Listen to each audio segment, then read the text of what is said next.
검사 술접대 의혹은 사실인데 그 이외 것들에 대한 논란들이 좀 많은 것 같아서 이 이슈도 좀 짚어보려고 하는데요. 이호영 변호사님, 지금 현직 검사 3명 중에 1명만 기소된 거고 나머지 2명은 100만 원 이하, 그러니까 96만 원 정도로 기소감은 아니었다 이런 결론이었습니다. 왜 그런 겁니까? 지금 뭐 수사팀에서 설명한 자료를 제가 좀 봤는데 이게 지금 그 부정청탁금지법에 보면 그 8조 1항 2항에서 이제 그 공직자의 어떤 그런 금품 수수를 금지하고 있는 규정이 있어요. 예. 지금 이제 화면에도 나오지만 이제 8조에 보면은 그 직무 혹은 명목과 무관하게 1회에 100만 원을 초과하는 금품은 절대로 받으면 안 된다라는 것이고 예. 그다음에 또 하나는 직무와 혹시 관련돼서 돈을 받는 경우도 있거든요. 예. 이제 그런 경우는 그 100만 원 이하도 직무와 관련돼서는 받지 마라. 예. 이제 이렇게 되어 있는 건데 지금 그 김봉현 씨가 폭로했던 내용이 그거였잖아요. 그 지난 그 7월에 지난해 7월에 그 검사 3명을 룸사롱에서 1,000만 원 상당의 술 접대를 했다. 네. 그런 이야기를 이제 그 옥중 서신을 통해서 밝혀가지고 이제 난리가 났었는데 예. 그때 당시에 이제 당사자들은 그 자리에 뭐 검사 없었다, 뭐 막 이런 식으로 해명을 했는데 결과적으로는 검사가 있었던 것으로 드러난 것이고 예. 그 접대를 받은 금액이 지금 536만 원이어서 예. 이것을 그대로 5명으로 나누면 1인당 100만 원이 넘어 버리니까 네. 지금 아까 이제 화면에 나왔던 그 직무와 관련해서 100만 원 이상을 받은 것으로 볼 여지도 있어서 예. 이 경우는 3명 다 기소가 될 것이라고 예측하는 분들도 있었는데 예. 지금 검사 3명 중에 2명이 중간에 자리를 떠났다는 거예요. 예. 그래서 그 11시에. 그렇죠. 예. 계산을 그래서 11시 이후에 그 들어온 술자리에 들어온 밴드와 그다음에 11시 이후에 뭐 그 유흥 접객원이 있었던 것 같은데 예. 그 유흥 접객원 비용을 55만 원으로 계산해서 이 부분을 빼고 계산을 하면 이제 먼저 간 검사들 같은 경우는 인당 96만 원만 예. 그 금품을 제공받은 것으로 보아서 예. 100만 원 초과가 안 됐기 때문에 예. 아까 화면에 나왔던 그 부정청탁금지법 8조 1항 위반은 아닌 것으로 보인다. 예. 이게 지금 남부지검의 입장인 것으로 거의 이제 보입니다. 수사팀의 설명인 것이고 저희가 그림으로도 보여드리긴 했는데 사실 이게 좀 어렵습니다.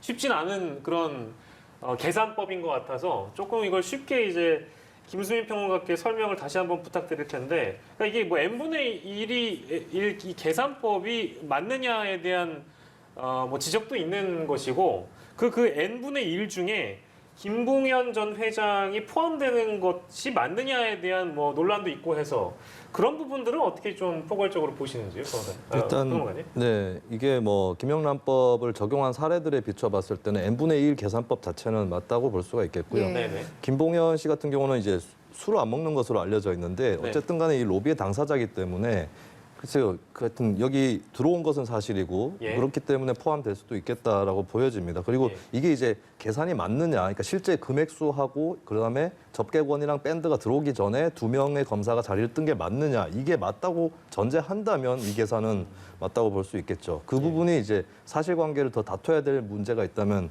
다퉈야 되는 것이고 좀 공교롭긴 합니다. 왜 하필 96만 원으로 떨어져서 예. 이게 법조항으로 4사 5입까지 해서 100만 원까지 포함되는 것도 아니고 굉장히 애매해져 버렸고 이제 검사들이 스스로 이 문제를 조사를 한 거기 때문에 예. 아무래도 사회적 신뢰도라든지 이런 것들은 담보가 좀 덜 되고 있는 이런 모습이 있어요. 그래서 저는 좀 한 가지 아쉬운 게 예. 그동안에 몇 차례 검찰 문제에서 드러났던 기구가 있습니다. 예. 검찰 수사심의위원회라고. 그렇죠. 네. 그래서 이제 검찰이 지금 기소를 독점을 하고 있는데 예. 이 기소 독점을 어느 정도는 뭐 임의적으로나마 해제한다는 입장에서 이런 문제를 검찰 수사심의위원회에다가 한번 예. 의뢰를 해서 기소 여부를 물어보는 것도 괜찮지 않을까. 예. 예, 이렇게 생각이 되는 거고요. 예. 근데 이제 국민들이 한 가지 오해하시면 안 되는 것이 100만 원이 안 된다고 해서 예. 그냥 넘어가는 건 아닙니다. 기소만 네. 안 될 뿐이고 네. 김영란법의 위반인 것은 마찬가지이기 때문에 기소는 안 되지만 과태료를 물게 돼 있거든요. 예. 그러니까 예. 제공받은 금액의 2배 내지 5배 사이에, 그러니까 예를 들어서 이 경우 같은 경우는 한 명당 뭐 200 내지 500만 원 정도 과태료, 이게 물론 뭐 그렇게 높지 않다라고 볼 수는 있겠지만 예. 그냥 넘어가는 사안은 아니다. 이거를 덧붙여드립니다. 네, 일각에서 아까 계속해서 말씀해 주신 것처럼 일단 이 검찰 측의 계산법이라는 게 다분히 느껴지기 때문에 좀 짜맞췄다는 비판이 계속해서 나오고 있는데 앞으로 추가적으로 정말로 이분들이 딱 비용이 96만 원, 이게 짜맞춘 건지 아닌지 사실관계를 더 다퉈볼 여지도 있습니까? 근데 이 금액이나 이런 것들은 나름의 근거를 갖고 계산을 했을 거기 때문에 뭐 일부러 답을 정해놓고 했다고 보기는 좀 어려울 것 같아요. 문제가 되는 것은 말씀드렸지만 사회적 신뢰. 이제 국민들이 어차피 이거를 계산 과정이라든지 이 조사 과정을 다 들여다본 것도 아니었고 그렇다면 이제 발표했을 때 믿음이 가야 되는데 예전의 사례들이 특히 이제 검찰 내부의 문제를 덮고 나간다거나 이런 것들이 쌓여 있기 때문에 그 부분이 해소가 안 되는 부분이 있거든요. 예. 근데 필요하면 이것은 제가 아까 검찰 수사심의위도 말씀을 드렸지만 제3의 기구를 통해서라도 의혹을 더 말끔하게 해소하는 이런 그 방법은 좀 필요하겠다라고 보여지는 거고 그리고 분명한 거는 법적으로 어쨌든 간에 이런 술자리 자체 관계의 문제입니다. 그 자리에 어떤 라임과 관련된 사람이 있는지 몰라서 갔을 수도 있겠죠. 하지만 술집 외관이라든지 들어갔을 때 어떤 분위기라든지 거기서 판매하는 술이라든지 이런 것만 봤을 때 굉장히 높은 금액의 금품 향응을 제공받는다는 건 알 수 있는 거거든요. 이것은 굉장히 큰 기강해이인 것이고 이거는 이 법적인 처벌 외에도 검찰 내부에서의 징계가 불가피하다. 이거 반드시 짚고 넘어가야 될 일이다라고 말씀드립니다. 저희가 사실 얘기하고 있는 건 이 청탁금지법에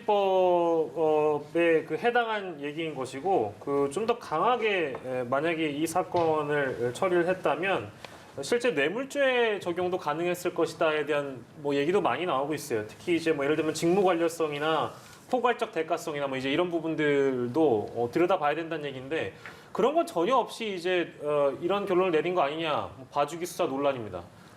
뇌물죄 적용이 가능했었다? 뭐 이 여부는 어떻게 좀 보시는지요? 이제 그런 비판을 하는 분들이 되게 많은 것 같아요. 예.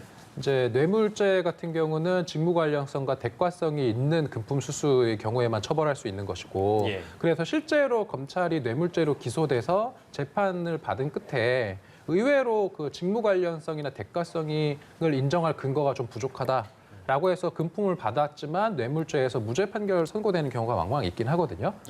그러다 보니까 이제 수사기관 입장에서는 좀 면밀하게 그 직무 관련성과 뇌물죄를 들여다보는 건데 지금 이 검사들이 그 지난 작년 7월에 그 술 접대를 받을 당시에는 라임 수사팀에 합류되어 있지 않은 상태였고 접대를 받은 이후에 합류를 했으니까 그 술 접대 당시로 돌아가면 직무 관련성을 인정하기 어렵다라는 게 이제 남부지검의 입장인 것으로 보이고요.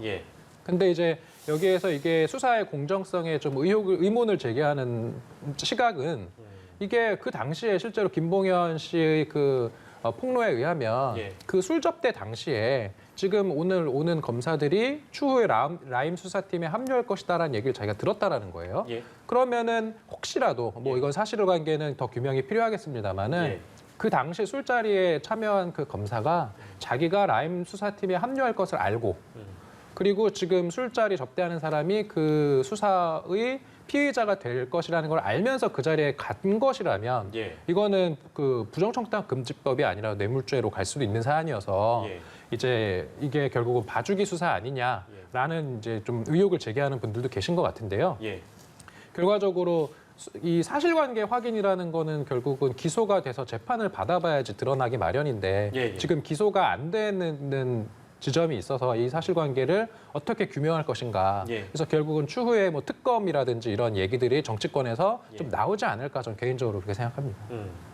벌써부터 이제 이 문제를 가지고 뭐 각기 다른 이제 뭐 정치권에서는 이제 뭐 좀 다른 해석들이 나오고 있어서 아무튼 좀 이 부분이 아쉽긴 한 건 분명한 것 같습니다. 결국에는 김수민 평론가께서 아까 말씀하신 이제 기소 독점권에 관련된 문제, 결국에는 검찰이 기소를 해야 되는 기소를 마땅히 해야 되는 문제는 기소하지 않고 혹은 뭐 이제 그런 사안들이 있을 때마다 특히 이제 제19 감싸기라는 비판을 벗어날 수가 없는 상황이 연이어서 발생하고 있는데 결국에는 해결책은 무엇인가? 뭐 모르겠습니다. 여권에서는 공수처를 다시 거론하고 있는데요. 그 부분은 어떻게 봐야 될까요? 공수처는 여러 가지 찬반 논란이 있고 뭐 타당성, 우려 다 섞여 있다고 볼 수 있는데 한 가지만큼은 타당성이 있는 것 같아요. 그러면 검사들이라든지 경찰의 비리는 수사기관의 비리는 누가 수사할 거냐. 사실 가장 바람직한 것은 검찰이나 경찰 스스로가 제대로 수사해서 털어내는 것이 가장 바람직하겠습니다. 그것이 선진국의 방법이겠고요. 근데 그게 사회적으로 신뢰를 담보하기 어려울 때는 공수처 같은 별도의 기구 혹은 상설특검이라든지 이런 것들이 필요할 수 있겠고 그거 하나만 가지고 공수처의 찬성 이런 걸 논하기는 어렵다 할지라도 공수처가 해법으로 등장하는 것은 자연스럽다. 라고 보여지는 거고요. 그리고 아까 특검 얘기도 나왔는데 이런 것 가지고 특검 해야 되냐라고 생각할 수도 있겠지만 특검의 기간이나 규모 이런 것들을 그렇게 길게 하지 않는 조건에서 뭐 지금 국회 의석도 그렇고 한쪽 정당, 뭐 여당이 결심을 하면 통과가 되고 또 야당까지 합의하면 금방 통과가 될 수 있는 거니까 이런 문제는 이제 그렇게 길게 소요되지 않는 한도에서 특검으로 가도 괜찮을 문제였었다. 오히려 지금까지 이렇게 끈 것보다는 처음부터 특검을 하는 게 어땠을까. 추미애 장관 또 뭐 다른 수사팀을 교체해가면서 내부에서 어떻게 수사를 하고 이렇게 결정을 지은 건 사실 추미애 장관 주도였던 거거든요. 근데 그렇게 할 바엔 차라리 특검으로 맡기는 것이 어땠을까 이런 아쉬움도 한편으로 듭니다. 예. 아무튼 이 문제 관련해서 뭐 지금 인터넷에서는 100만 원 미만 계산법을 두고 뭐 여러 패러디와 조롱까지 지금 심지어 나오고 있다고 하니까요.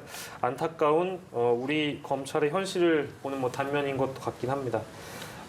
이 정도까지만 하겠습니다. 오늘 두 분과 이슈큐브 함께했습니다. 이호영 변호사, 김수민 시사평론가였습니다. 고맙습니다.